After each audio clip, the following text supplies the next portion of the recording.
Bhagavate Vasudevaya. Om Namo Bhagavate Vasudevaya.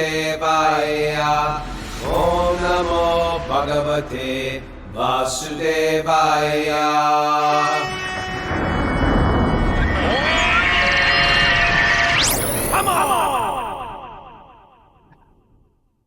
Live from Haridwar Dham in Uttarakhand, India. This is Wisdom of the Sages, a daily yoga podcast with your host, Raghunath, and co-host and senior educator at the Bhakti Center in New York, Kasturi Das. Welcome to the show, everybody. Welcome to the Ganga Lahiri. We're at a restaurant, actually. We just drove here. We got about, 60% of the group 40% of the group wanted to chill out. 60% are like, let's go to Haridwar on the busiest day of the year, and that's this batch of crazies here. And Haridwar is one of my favorite cities. Very religious city, no Rishikesh tourists. The Ganga flows through it, and today is a big festival of Ram Vijay, or Dashara, the 10th day of this great festival. It was the festival of the goddess for 9 days, and the 10th day it's Ram killing Ravana and Kumbhakarna. So there's a big celebration all over India today, but especially it's big here. We're all excited. It's going to be packed. It's going to be overwhelming. We're going to be packed in here. The Ganga's flowing. Everybody's excited. We just had one of the better meals of our lives. How are you, Kastuba? I'm doing well also, Raghunath. Frozen. Oh, I thought you were frozen. I'm not frozen. Great. We lost our material minds last night. We had a meeting with a run-in with Satchidananda Swami and his crew, who's visiting from Germany. And, he's been on the show many times. Oh, my God. First, we did this outdoor kirtan at Ramjula. It was fun, next level. All the locals, everyone just chanting and dancing. It was like pure joy. It was pure joy yesterday. And then we went to this yoga studio where we're friends with, and Maharaj gave a class. And it was just so nice. It was so nice. And he's giving us a secret class tomorrow morning. He's coming over to our hotel. Very excited. It's not a secret anymore.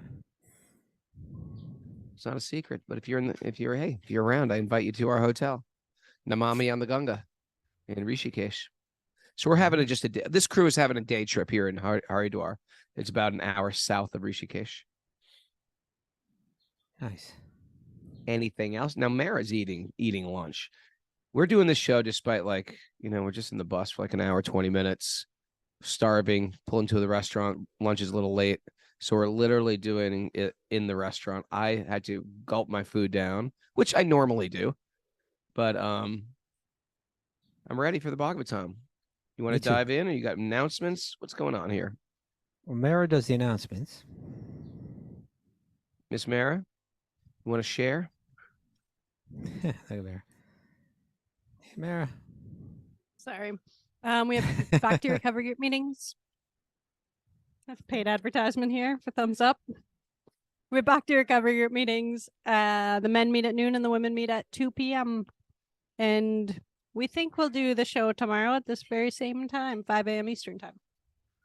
Okay. We're working on that. It's our last day in Rishikesh. We're trying to... We had such a good day yesterday. I don't even know where to begin. It was all day long, right? I can't remember what we did in the beginning part of the day. What did we do? Oh, we went to Vashishta Guha all morning. And then we had the show. Anyway, I think we talked about that. Let's just go on. Okay. Kastuba. Yes? Shall we? Hit it. Okay. Narayanam namaskritya naram chaiva narottamam devim saraswatim vyasam tatojayam adirayat. Before reciting the Srimad Bhagavatam, which is our very means of conquest, one should offer respectful obeisances to the Supreme Lord Narayan, unto Narayan Rishi, the supermost human being, unto Mother Saraswati, the goddess of learning, and to Srila Vyasadeva, the author. Nasta prayeshu bhadreshu nityam bhagavat sevaya bhagavati utama shloke bhaktir bhavati naishtiki. By regular attendance in classes in the Bhagavatam, and by rendering service to the pure devotee, all that is troublesome to the heart will become eradicated, and loving service to the Supreme Lord, whose praise with transcendental songs will be established as an irrevocable fact. Om Jnana Tamarandasya Jnananjana Shalakaya Chaksurunmilatam yena tasmai Shri Gurave Namaha. I was born in the darkness of ignorance, and my teachers are opening my eyes with a torchlight of knowledge. I offer my obeisances at their lotus feet. Reading from the Srimad Bhagavatam. You know what we could do to get started, Raghunath? Just came to my Yeah, maybe mind we right should. now. You want to go over all the details of where the Narayan Astra should protect us? What do you think? Let's do it again. I'm down. Let's let's do it again. Oh my God. This is the weirdest place I think I've ever done the podcast. This is like a regular restaurant with regular people in the restaurant, and I've just pulled this onto our table. And fortunately, there's a bunch of us, so it doesn't seem as weird, but it's a full-on restaurant with people eating lunch. That's okay. Hey, you know who's here today is Cindy and Steven and Narayani and Patrick, and they're doing Govardhan Prikram. They're going up and down and up and down and up and down, exhausting their bodies in order to serve Lord Krishna. Pretty impressive, huh? Yeah, it's not easy to do. And I wonder if they have a good microphone. I want to unmute them for a moment. Let's give them a little love here, guys. Hey, Patrick, how's it going? It's going. Today was day number 2 of our Dandavat Parikram, and I think collectively everybody's wondering what we signed up for. How many days up? How many hours a day? We're doing so yesterday we did 1 kilometer. Today we did 2 kilometers. And that may have been, yesterday was there was adrenaline, there was a novelty to it. It's my first time here, so there was just a lot of it was ecstatic, exciting. And today, some of the reality set in that we're just going to be doing this basically forever. 2 hours a day for 10 or 11 days. Yeah, what feels like forever. That's where the surrender comes in. Yes. Wow. That's amazing. Oh, it gets really fun when you have to do it on the main road. Jai said yesterday Cindy was swimming through the cement. I think if anyone can handle it, it's Cindy. If anybody can handle it, it's Cindy. She's been. I think she was born for Dandavat Prikram. If you don't know what that is, that's when you take an object of worship and you bow down and you hold a rock in your hand, place that rock where your fingertips are, you extend your hands, walk up to that rock, pick up the rock again, bow down again. So basically, you're dropping full prostrations all the way around this item. Now, sometimes you can do that around a temple. Sometimes you can do. They're doing it around a 17-kilometer hill. Good luck with that, guys. Yeah. 24. Is it 17? I thought it was even more. It might be 21. maybe 21. Kostu, have you ever done that? I've done it around like Radhakund, but never Have full you? Govardhan. Yes. I've done Radhakund a few times too. Never around the whole thing. It was just sort of a teaser. Maybe you guys should have started with that. Don't say anything to discourage them at this point. They're committed. Okay, just keep going, you guys. Remember, if you don't make it around, you don't get the benefit. Just saying. No. You will hit a point. I swear. You trust me. Trust me. You're going to hit a point. Stu's got a theory here. He's talking like he's done this, but he hasn't. But he said to me, he's like, saying with all conviction. Go, Stu, say what you're going to say. I'm saying with complete conviction because there's the micro and the macro. I've experienced it on the Radhakund Prikrama, and I know that they'll experience the same thing. Is that, as you mentioned, at first it was kind of novel, and then it's like, no, this is hard. But because you've surrendered to it, you say, I'm going to keep going, I'm going to keep going, I'm going to keep going. And at a certain point, you're just going to kind of like, you won't be thinking of your body so much. You're going to pray a lot. And you're going to start to connect internally, to God in your own heart, to God in the form of that Govardhan Hill. And you're going to begin to forget the body. And then you're going to be in a totally different space, And it'll be hard to get there without doing something so dramatic. It'll be very special. This is my promise to you. Okay, Kostuba promises. That's good. I wish you well. I've always wanted to do belly it. full of. I can tell. No. I wish you well.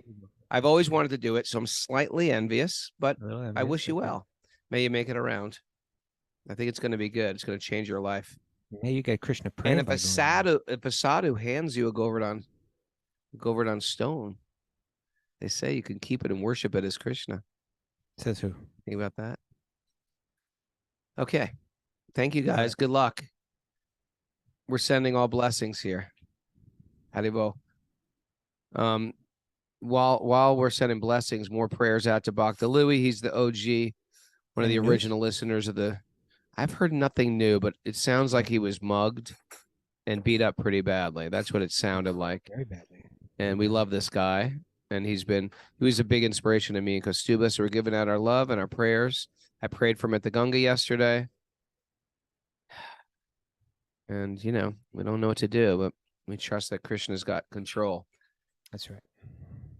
Yeah. Okay. Raghunath, as a segue, but like an intro to today's reading, we're gonna wind up.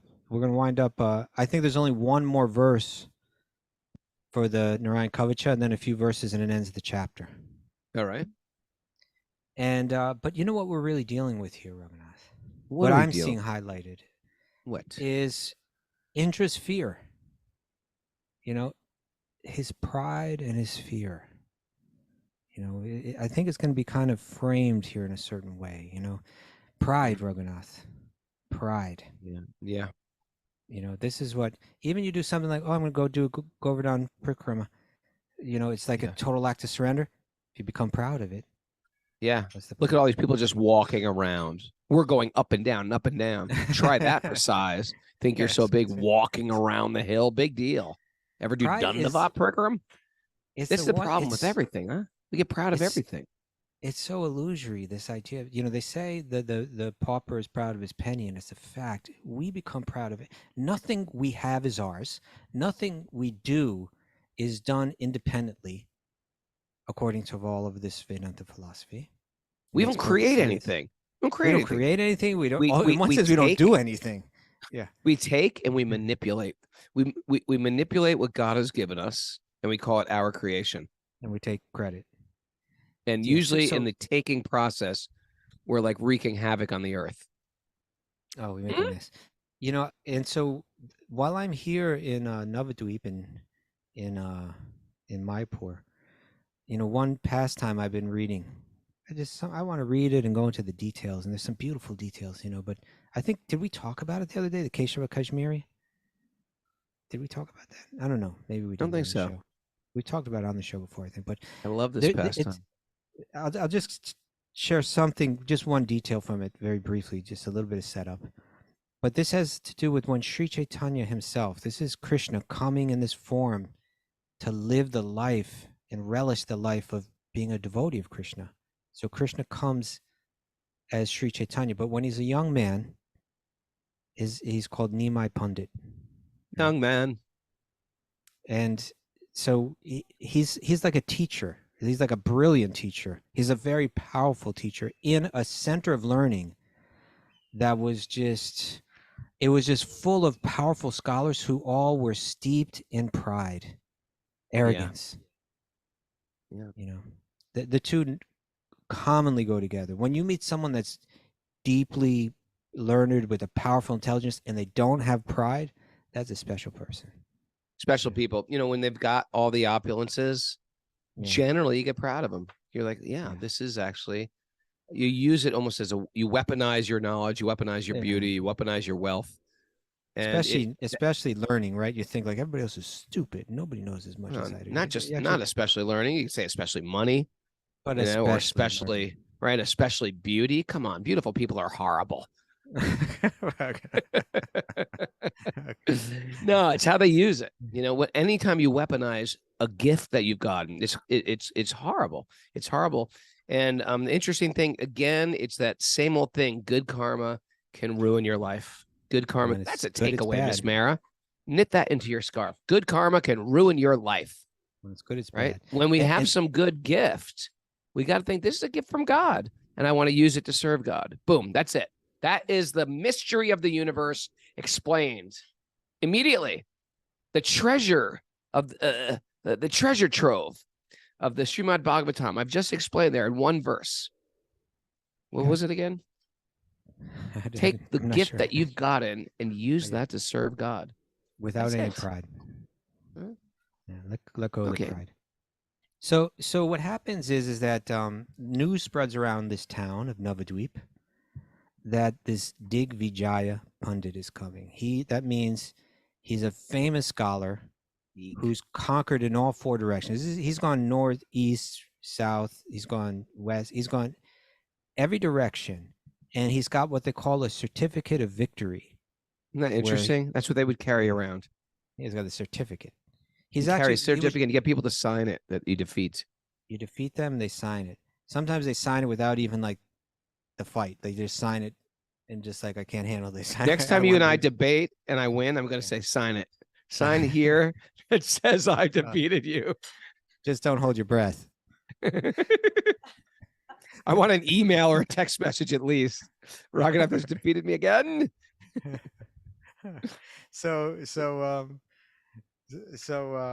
Okay, so the word's going around, and everybody in Navadvip is kind of terrified because their pride, you know, we'll be embarrassed, we'll be humiliated, we'll be mocked by people all over when they hear that this person's defeated us. It was really shaking up the town of Navadvip because they were all about this. It was all about scholarship and all about the pride that comes with it. They had different titles, you know. I mean, the area you're staying right now was the center of learning in India. Yeah. You know, so they'd all come there. They have all the schools there. And there was a young boy, a child prodigy named Nimai Pandit. And he heard about Nimai Pandit. He wanted to defeat him. Go on. So what happened was that Nimai Pandit's Lord Chaitanya, his students, they were real excited, and they came and told him, "Did you hear? Did you hear? Did you hear? The Digvijay Pandit, he's arrived, and he's got with like a whole entourage. He's got elephants and horses and like musicians, and he's got this certificate of victory, and he's been conquering people left and right. And now he's come to Navadvip. He's been blessed by the goddess Saraswati. Nobody can mess with him because she's the goddess of learning, and he's seeking an opponent.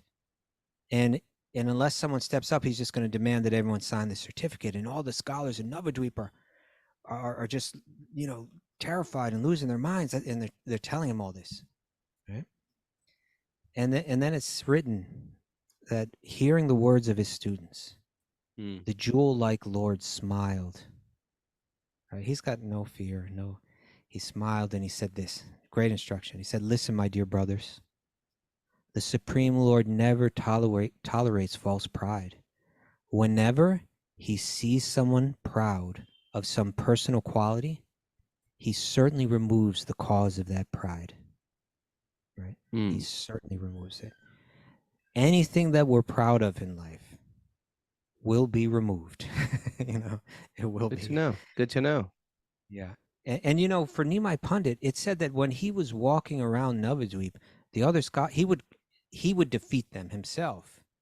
And it was to the point where like they would like if they saw him, they would cross the street to the other side, you know, just to it was his sporting. He would take joy. This was like God comes and has fun destroying people's pride. You know, he's just like walking around and like making a game of it, you know.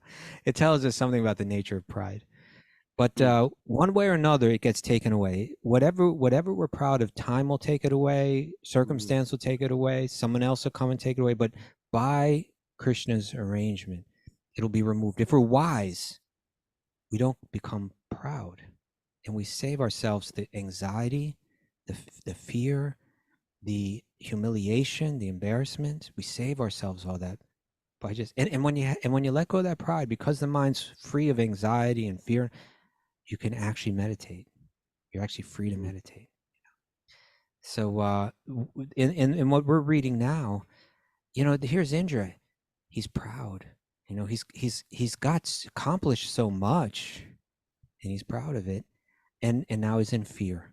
The demons are going to come. They're going to take everything away. They've defeated me now. I need help. I need help. Here he is crying for help, right? I got to go find some priest that's going to give me some incantation, which will give me the power to withstand the attacks of my enemies, and which will empower me to.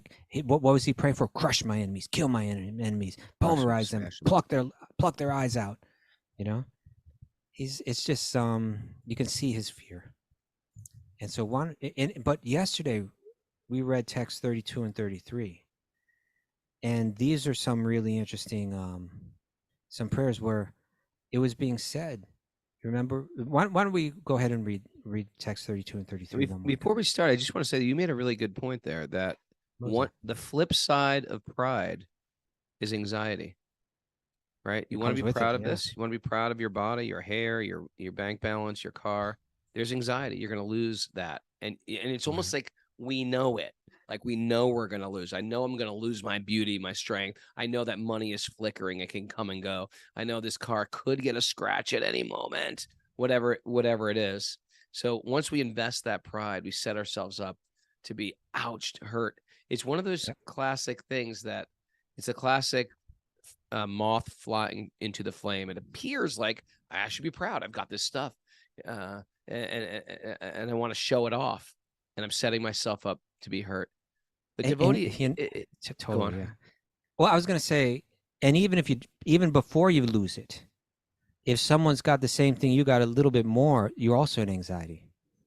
And like then it breeds competition and envy. Like, more I can't believe anxiety. you got the 2024 version. Should I upgrade? Of the truck or something, or the truck, whatever, truck, iPhone, whatever it is. Yeah. Yeah. If you're a billionaire and you're sitting at a table and you're worth 5 billion and someone else at the table is worth 10 billion, now you're in anxiety. Oh, they've stolen my thunder here. They're outshining me. You're in anxiety. A moment ago you were like the big shot, and now you're not anymore. Now you're in anxiety. And so people wise people, they let it go. Yeah, go ahead. And culture really promotes it too. The newest iPhone or the newest. We'll be proud of any stupid No one thing. has an 8-year-old car, a 10-year-old car. People want to get the 2023, 2024. People are like, they make things so that they are, Mara, what's the obsolete.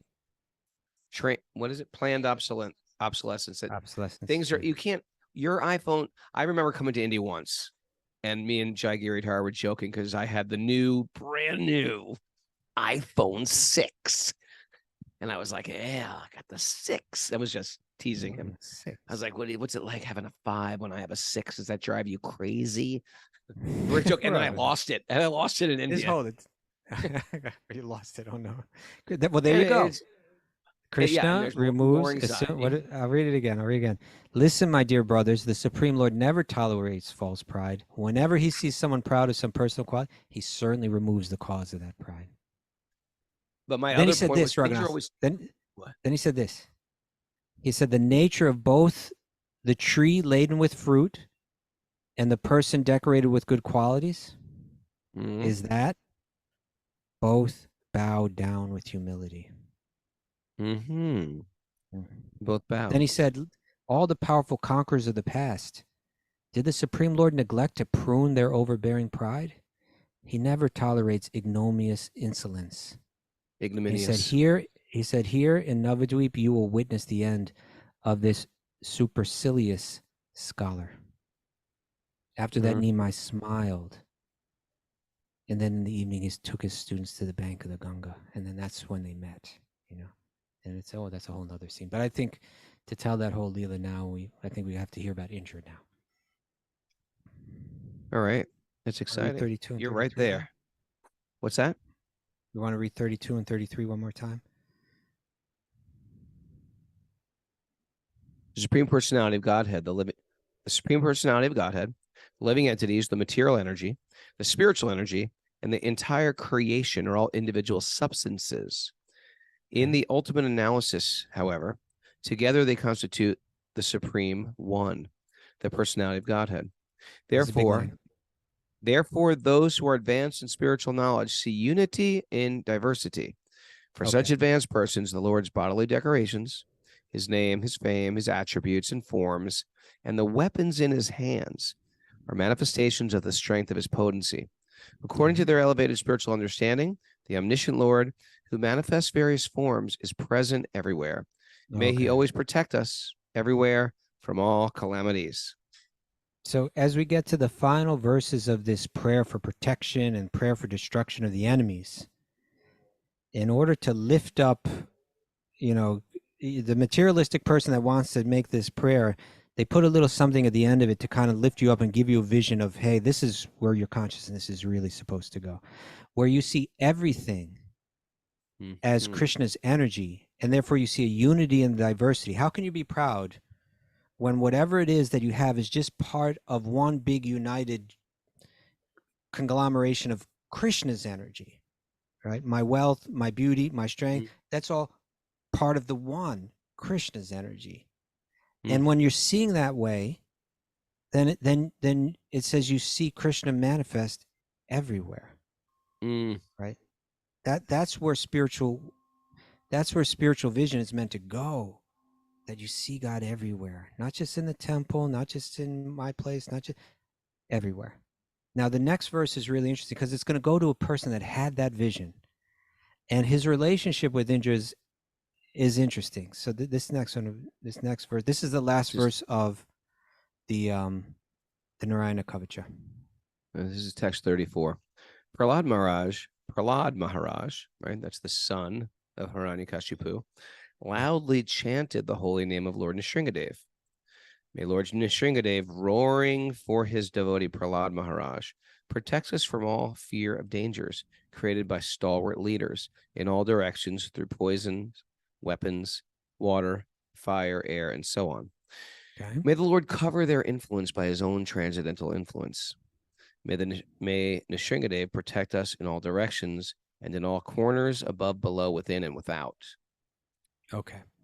So that completes the Narayana Kavacha. All right. But look who it's talking about. Prahlad. Right? Yeah. Now, is Prahlad on this, his lineage, is it Indra's lineage? No, he's a lineage of demons. He's on the other side. Right? Yeah. It's like, it's going way back, but that's Indra's enemy's family. Right? And now, Prahlad, not only is he born in the family of Indra's enemies, but he's a little boy. Little kid. Right? A little tyke, right? Yeah. And but look what he got put through. Yeah. His father tried to kill him in so many ways. He tried to drop him in a vat of boiling oil. How did he miss that one? Huh? What's that? How did he miss that one? He didn't miss. I mean, it just, the oil didn't burn him. He was protected. Interesting, huh? It's just like going into, a little pool. They threw him off a cliff. They poked his body with all kind of spears and everything. Yeah. Didn't hurt him. They threw him in a snake pit. Venomous snakes. Yeah. Problem. He came out on top. Those are the things that should create fear in someone. Sure. But how did Prahlad pray? He didn't pray like Indra's praying right now. Crush my enemies, kill my enemies, protect me from my enemies, pull out their eyes, pulverize them. He was not at all in that. He was fearless. He saw everything as Krishna's energy. And, when his father said, you're always talking about this Vishnu, but where is this Vishnu? I don't see him anywhere. Is he in this pillar? Right. Even before you asked that question, right? When he said that, where is your Lord Vishnu? What did Prahlad say? Bahir Nishringo, Hridaye Nishringo. There you go. Nishringamadim Sharanam Prapadye. He's inside everything. He's outside everything. He's everywhere. Yeah, he had that vision. Yeah. The vision that Indra doesn't have, that this final little message at the end of this incantation is pointing towards was, hey, Indra, a little boy born into the family of your enemies, he never prayed like you prayed. He saw Lord Vishnu everywhere. He was entirely fearless. He couldn't see any enemies like you. He was incapable because he saw the unity and the diversity. He saw that although you're born in this family and I'm born in that family, we're all Krishna's energy. So how can I see anyone as my enemy? This little boy who was put into much more dangerous situations than Indra and who was born in the family of his enemies who he's got no respect for, he's actually got the realization, the spiritual insight that Indra kind of thinks like, that's me. I'm the devotee of God, not them. I am. Well, it appears that you although externally you identify as the God's devotee, your devotion's mixed. You still want the things of this world. And little boy Prahlad, you know, look at his example. It should be a little bit of an embarrassment to have, you know, imagine like right at the end when the priest gets to the end of the thing, he starts praising the family of your enemies and kind of showing how they had insights that just like you're coming up here and asking for the wrong stuff. You know, I thought that was very interesting. Interesting. Yeah. All right. So now we're back to Vishvarup speaking. This is text 35. O Indra, this mystic armor related to Lord Narayan has been described by me to you. By putting on this protective covering, you will certainly be able to conquer the leaders of the demons. Okay, so it's a powerful mystic armor. And he's in his desires, you know, you wanted this, here's your wish, you're going to get it. We were talking about that right yesterday. Yep. If one employs this armor, whomever he sees with his eyes or touches with his feet is immediately freed from all the above mentioned dangers. Boom. This prayer, the Narayan Kavacha, constitutes subtle knowledge transcendently connected with Lord Narayan. One who employs this prayer is never disturbed or put in danger by the government, by plunderers, by evil demons, including the devil, or by any type of disease. Didn't I say added the anything about devil. There was nothing about the devil in there. Well, evil demons. The devil's their lord. No, he's not. Someone is. Or by any type of disease. Okay. Oh, King now of he's Heaven. now he's gonna give like a little side story to show that this thing really works. That this incantation is powerful. O King of Heaven, a Brahmana named Koshika formerly used this armor when he purposely gave up his body in the desert by mystic power. Pretty interesting. You can give up your body by mystic power. Boom. But he said the Narayan Kavacha, so he's got this aura of invincibility all around him. Surrounded by many beautiful women, Chitrarath, the king of the Gandharva Loka, was once passing in his airplane over the Brahman's body at the spot where the Brahman had died. Okay. Chitrarath, huh? He's got a history in the Mahabharata, right? He does, yes. Okay. Suddenly, Chitrarath was forced to fall from the sky headfirst with his airplane. Oh. Struck with wonder, he was ordered by the great... Huh? Head first. Yeah. No parachute. Struck with wonder, he was ordered by the great sages named the Valakil. The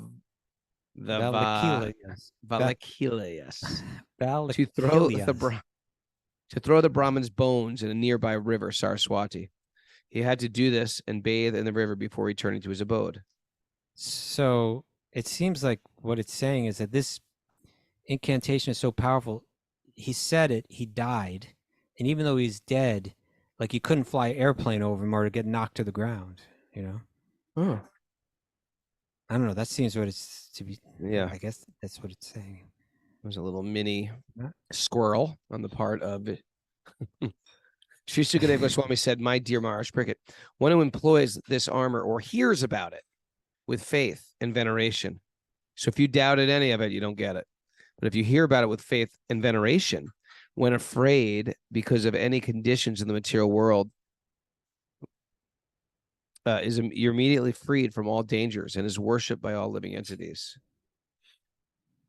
King Indra, who performed 100 sacrifices, received this prayer of protection from Vishvarup. After conquering the demons, he enjoyed all the opulences of the three worlds. Can you imagine what that must be like? Can you imagine what it must be to be like a supreme enjoyer of the material world? It's beyond even what you were enjoying in that. You can't even imagine it. You can't even imagine it. It'd be like, for example, I just had a delicious meal. There were so many things, and I was like full immediately. And I wanted to have seconds. I did have seconds. You want the God honest truth? I did have seconds. but every bite of my seconds was like, I'm not even hungry. Why am I doing this? It's just like we can't even fully enjoy. The body has such a low ceiling of enjoyment. Imagine what it must be like at heavens where you could just keep enjoying and you must just be walking around going, oh, yeah, yeah. It's like crying out of pleasure. Imagine that. I mean, I could imagine it, but I try not to think too much about that because I don't not either, cool. but because we're talking about it, I'm trying to put myself in that position of pure enjoyment, like enjoyment that will like last a long time instead of just be like, okay, it's over and I'm full and I've got indigestion. So what you're Why'd I eat saying that is, much? with that perspective, we can put our own enjoyment in perspective and understand what we're sacrificing. We sacrifice our dignity, we sacrifice our knowledge, we sacrifice the depth of our spirituality, our ability to meditate in order to enjoy the things of this world, and we're not even very capable of enjoying them. We're not even capable. There's like such a low ceiling in enjoyment that And it's there's like, such a this is high ceiling for pain. Yeah. It's like they say, right? You take like a finger, right? Like how Yeah. much can you enjoy with this thing? Here's your finger. It's a great analogy. Here's my finger. I've got a pointer finger. If you can't see this, how much pleasure can I give this finger? You could kiss it, you could lick it, you rub it with a feather, stick it in something gooey that feels nice. But for the most part, that's Mara's face. You saw Mara's face, she's like, what? She's not Like Vaseline or Jello. I don't know. Something that feels good on a finger. All I'm saying is you can only enjoy that and blow on it softly. That's nice.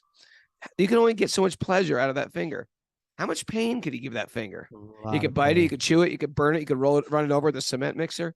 It takes very little to create chop it with a pain. shovel, cut it with a saw, have bugs chewing on it, red ants chewing on it, step on it. Yeah. So much pain. Yeah. So much pain. And if you actually look at it like that, the body's actually designed for more pleasure than it is to pain. No, pleasure is it's tricky. Sometimes even the grossest pleasures like eating or sex, it's like there's all these caveats. So there's all this fine print that goes with it. Comes with a lot of problems. There's a lot of problems that go with that. What we really need to learn, and this is one of that basic fundamental, Some people will argue this too, but they'll say, what we really need to do is learn how to moderate our enjoyment. Well, that's what you got to do. Raganov's indulgent, so he suffers. But if I could moderate it, I'd be happy. Well, in one sense, that's what Indra tried to do, and he did a really good job of it, and he's full of anxiety. Yeah. It was through moderating that and living a very dharmic life that he got to the position that he's in. But, I think one way to frame all this is that what Indra's doing is it seems like a long time ago, doesn't it, that Indra was sitting on his throne, the Apsaras and the Gandharvas were singing and dancing in his glorification. It was a big, beautiful party in his honor. He was on the seat next to him was his beautiful wife, Sachi. The real Miss Universe. Remember Miss Universe, the real Miss Universe. And he had it all. It was all happening. And since then, he made this mistake, right? That he got lost in that enjoyment. We are not capable of. This is just a fundamental. It's a bit of an esoteric idea, but that we are not the enjoyers, the Purusha. Mm-hmm. We are the enjoyed, and through being the enjoyed, you get more enjoyment than even the enjoyer. that's what our that's what it's saying. If we understand our role in life, nothing could be more fulfilling and satisfying and enjoyable, but we're just trying to take the role that's not ours, and we suffer. Now you were saying we can moderate. In one sense, what we try to do in this world is we all recognize we want to enjoy, but we realize that there's a lot of obstacles and a lot of problems with trying to enjoy this. It's getting interrupted. It's getting disturbed. It's hard to achieve. When we achieve it, it's hard to hang on to it. When we lose it, we suffer. So what we do is we try to adjust the world to suit our enjoyment. And basically that's what we do from the minute that we wake up to the minute that we go to sleep every day. You know, we're trying to Mhm. manipulate, adjust the world in just such a way that we'll enjoy it. And that conception, when it gets blended into our bhakti, makes the bhakti impure. And that's why Bhagavatam is saying, root that out, root that out. And it's saying to do this, that there's a wiser way to live, right? Rather than try to adjust the world to suit your enjoyment, rather adjust your life so that you can live harmoniously in this world, right? Don't adjust the world, adjust to the world. I like that. Write Right? that down, Yeah. Mira. Yeah, How about this one? Mara's on. Live to give. Boom. Oh, well, I that's made it more great too. concise. Live to Yeah, give. I mean that's a further explanation. That's one step beyond the fundamental, right? Like, yeah, for the fundamental thing is, okay, I can't adjust no matter how much I might make a little progress and I lose it, make a little progress, but I cannot adjust this world to suit my constant state of pleasure. But what I can do is I can adjust myself, my attitudes, my expectations, in such a way where I experience my own nature, which is always pleasurable, always happy, right? Mhm. So if I stop trying to change the world for my enjoyment and I start to change myself instead of the world, that's a whole new strategy. Indra hasn't caught on to that, right? Prahlad understood that. Later we're going to see, and he's born in the demon family. And Vritrasura, he's going to understand that. He's going to say, I don't care if I die in this battle. Kill me, Indra. I'm not trying to adjust this world so that I can live longer and try to enjoy. I'm ready to die in this world. I'm just trying to adjust my attitude to love God. And when you love God, you love everything, and you find the deepest happiness. So, Indra, he just doesn't get the lesson. He just keeps not getting the lesson again and again. I can sympathize with that. Yeah, Not getting the lesson. we're all like that. Otherwise, we wouldn't be here, right? We got to learn these lessons point. before we die. We got to learn them for real. Good point. Yeah. Now, Raghunath, if you'd like, maybe we could just, because we ended the chapter there, maybe we could just go back with the 15 minutes or so that we have left. What? And go through that. No, what was that? He's going to read those things I was just again? laughing. No. Go ahead. You thought I was going to Go go back and through do the what? whole Go back and do what? Narayan Kavach again? I wanted to Yes. go back to text, these very interesting texts 32 and 33, which spoke about seeing the unity, seeing everything as Krishna's energy, seeing the unity that wise people, advanced people in spiritual knowledge see this unity in the diversity in this world. Mm-hmm. And that they, with their elevated spiritual understanding, they recognize that the omniscient Lord is present everywhere. Yeah. I was thinking maybe we can read the commentary to those verses right there. 32 and 33. 32, 33. Sure. Okay, here we go. All right. A person highly elevated in spiritual knowledge knows that nothing exists but the Supreme Personality of Godhead. All is This is energy. also confirmed in the Bhagavad Gita. Krishna says, Maya tatam idam sarvam, indicating that everything we see is an expansion of his energy. This is confirmed in the Vishnu Purana. Ekadesha stitasyang ner jyochna vittarini yata parasya brahmana shakti tatedam akilam jagat. As a fire, Yeah, although Raghunath, you're there at Rishikesh and you're getting into the shloka chanting. I can see that. yeah, you can tell. Oh, Yeah. fire. As a fire, although existing in one place, can expand its light and heat everywhere. So the omnipotent Lord, the Supreme Personality of Godhead, although situated in his spiritual abode, expands himself everywhere in both the material and the spiritual worlds by his various energies. Since both let's just pause for a second there. Let's just pause. Slow it down. Slow it down. I didn't say that. What you got?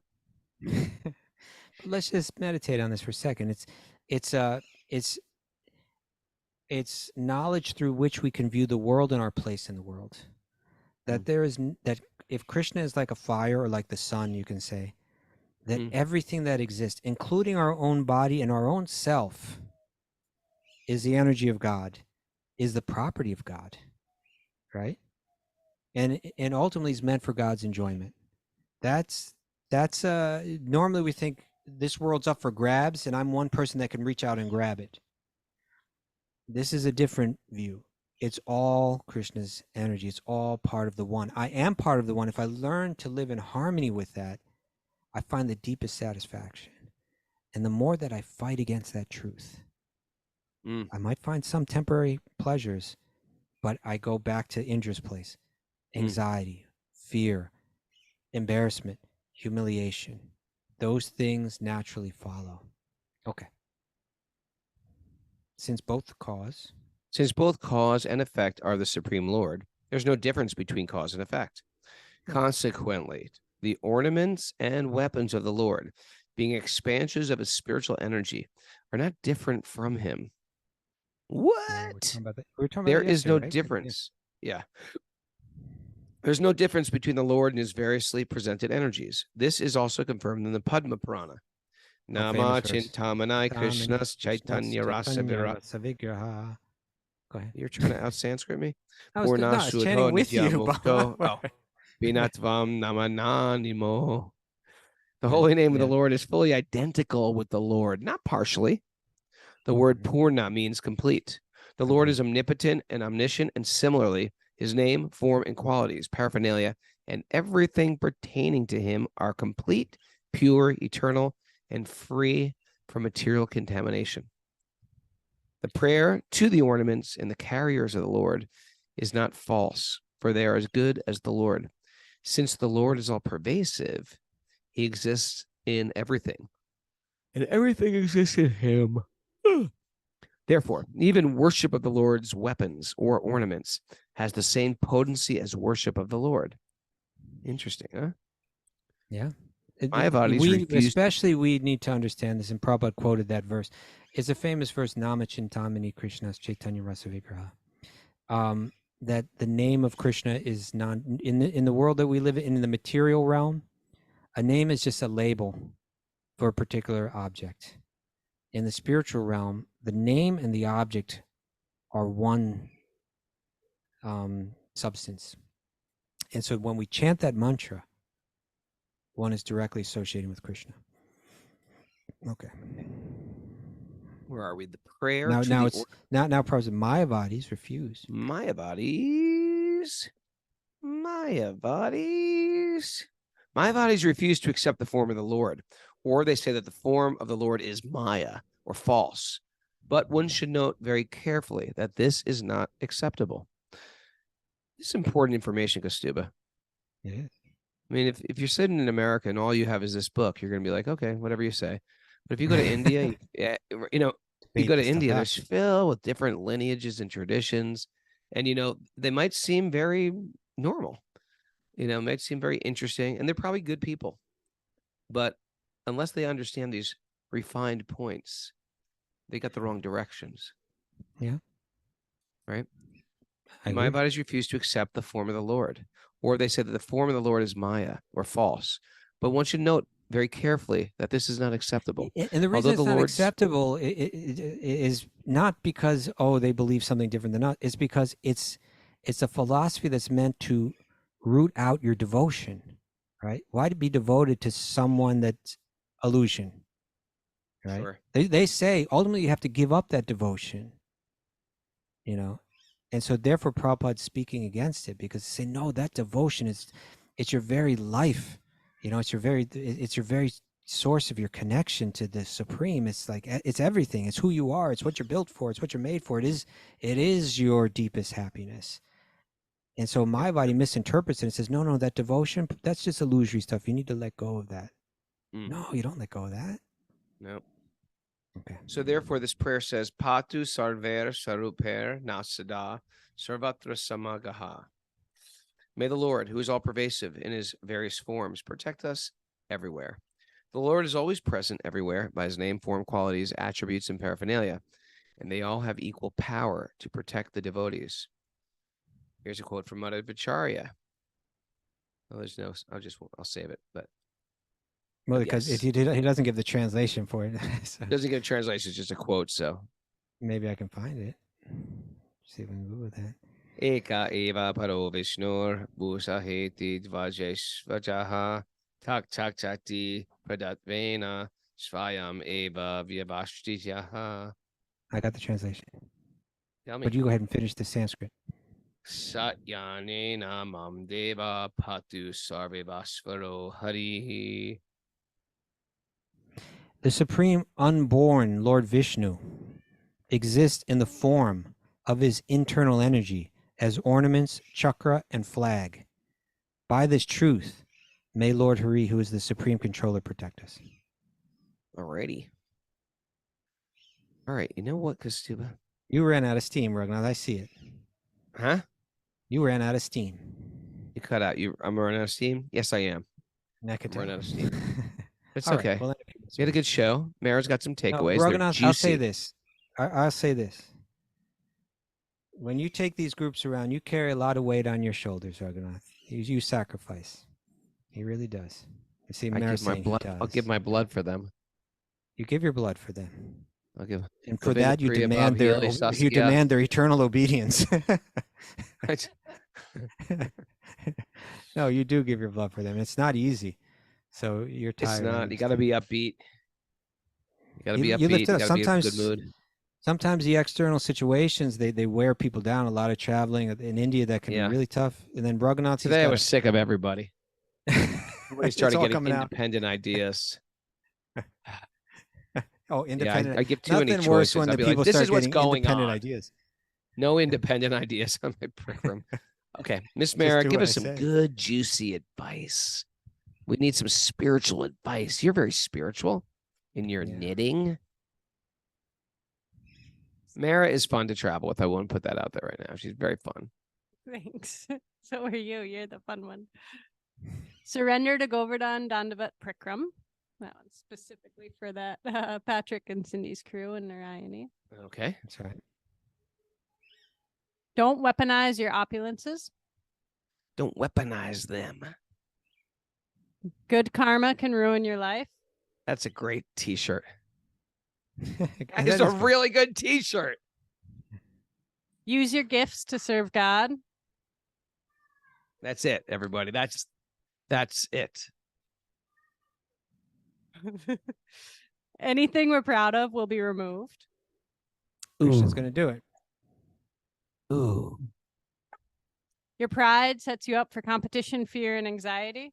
Ooh. Mhm. Humiliation too. Yeah, you know, like some MMA fighter. There's always like one arrogant guy. I'm unbeatable. Oh, sometimes they're so arrogant. It's like crazy. That's just set up. It's just no. There's some very humble MMA fighters. There may You know, be. I'm not but saying they're it's not. a setup for getting humiliated. Our bodies have a low ceiling for enjoyment and a high ceiling for pain. Ooh, it's on. There's no. Yeah, it keeps going higher. I mean, think about the pain. We didn't So even get into much. more. I can write a list of painful things that can happen. But no need for that. Your Raghunath. devotion. Huh? No need for that. You know what could really hurt? Ever? Here we You've go. probably never used one because you're a city boy, but with power washers. You put the wrong head on a power washer and you power wash your foot by mistake. It's like a laser. I feel like I cut off a foot, cut off a toe with that thing. Good point, Raghunath. Yes. And now back to Mara. Uh-oh. He's losing it. Your devotion is everything. And Your devotion is everything. That's the quote. And devotion is everything. Yeah. what about the thing about adjusting to the world and the world adjusting? That's the next one. That's coming up. Okay, That was okay. my favorite. That's the and. No, it's not funny, but it was my favorite one. Okay. And don't adjust the world, adjust to the world. There we go. That's very deep. What's beautiful? Oh, how about beautiful and And beautiful people are awful. beautiful people are awful. That's our Beautiful takeaway people are today, awful. people. Make a T-shirt in that. Thank you, beautiful people. are awful for being such horrific beings, monstrous beings, waving your beauty around in our faces. Sometimes the beautiful people are just so nice that you're just like, oh, what Yeah, there are some nice, beautiful people. It's even worse. Then they've got everything. No. Because I'm not even gracious and nice. I'm like a little troll-like and cruel. No, like our friends. You know who I'm thinking of. Oh, From that band. everybody. Ragans, you know who I'm talking about? What did you Craig. say, sir? Craig and Craig and Caroline. yeah, Craig They're and very Caroline. beautiful and they're nice. And they're wonderful. Yeah.